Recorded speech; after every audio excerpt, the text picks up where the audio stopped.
Hey everybody, Nate Lee here, and I've got a interesting topic for you today that was prompted from a phone call I got from a friend who was figuring out what position on the neck somebody was playing a solo, where they were playing, because there's multiple places that a particular note could happen. So the example is this one that I just did here. I played a B note on the A string, and I played the same B note, but here on my D string.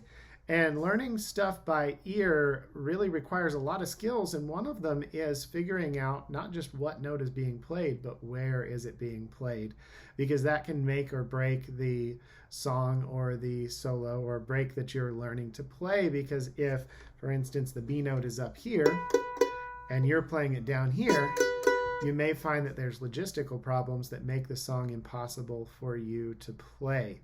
So we're going to go over the differences in timbre, also known as tonal color, that happen when we play a note in one part of the neck on a particular string, and when we play it on a different string. By the way, I've got a new course coming out soon. I'm hoping to have it out in a few weeks, covering my song Quick Select.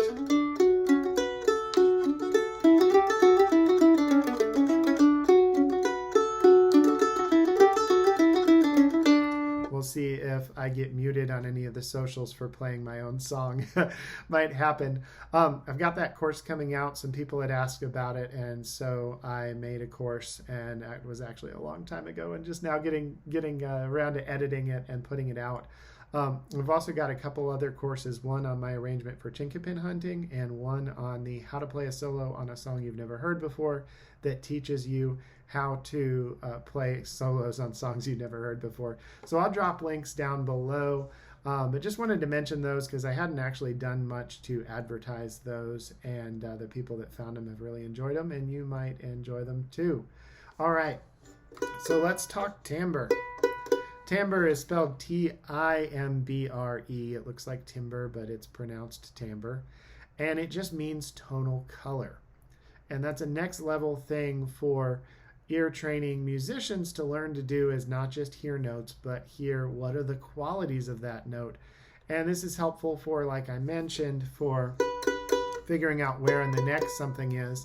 But it's also helpful for learning to get the same inflection as the person that you are emulating. So today we're just going to talk about the differences on this one B note, the difference in sound.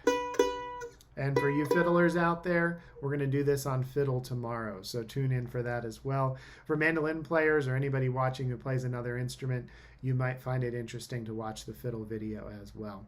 So we're just going to compare these qualities. I'm playing the second fret of the A string, that's a B note, and then the ninth fret of the D string, also a B note. So first, just listen and think about what you think that difference might be, how you would describe it. Not everybody's going to describe it the same way. So drop your description in the comments, what it sounds like to you. You really can't give a wrong answer. But I'm really curious to see what each person says this sounds like to them, and I'll explain what it sounds like to me. And I'll just do this a few more times for you to listen.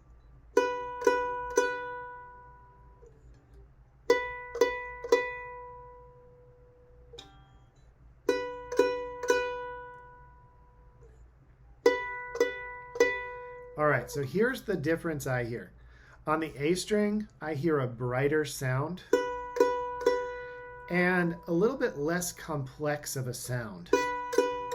It feels a little more one-dimensional to me. But the main difference I hear is that it's brighter. The sound of an unwound string and the sound of a wound string do create very different sorts of sounds. So here, it's a little brighter. Don't mind the buzzing. I need to raise the action on this a little bit. The weather changed and the mandolin's not happy. So that little bit of buzz you might be hearing is not part of this demonstration. If you want to learn more about buzzing, I did make a video back in July, I think, talking about buzzing mandolin stuff. So anyway, I hear this brighter sound.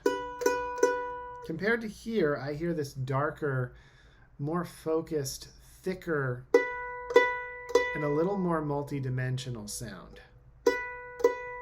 To me, this is a lot warmer It's got a little bit more of a thuddiness to it as well.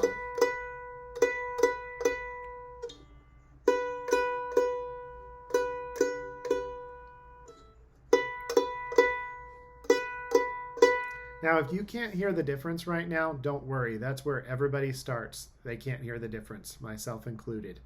In fact, one of my favorite examples is when I first learned Sam Bush's Ozzy and Max. I was a kid. It was the first CD I ever owned. And Sam did this. And what I heard was this. So I didn't even hear that there was a double stop happening. So if you're in that same boat, don't worry. You can learn to hear this stuff really, really well. As my toddler would say, don't worry, it's okay. Don't worry, it's okay. So don't worry, it's okay. But this is a great time for you to practice hearing that difference. Listen to it as many times as you need to. We're talking about very small amounts of difference. So that's how I would describe this difference, but I really want to know how you would describe it. So let me know down in the comments. And if you enjoy these videos, and if you're watching on Facebook, then I hope you'll follow this page and share this video and click that like button for the algorithm. And if you're watching on YouTube, subscribe to this channel, click the like button for the algorithm, and click that notification bell too so you don't miss future videos. And as I mentioned, check out my courses. I've got a couple courses out there you might really enjoy. More are coming soon.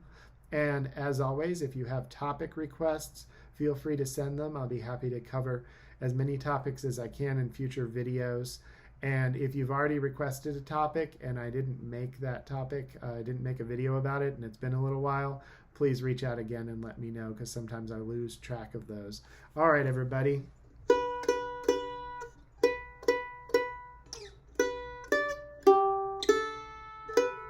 See you later.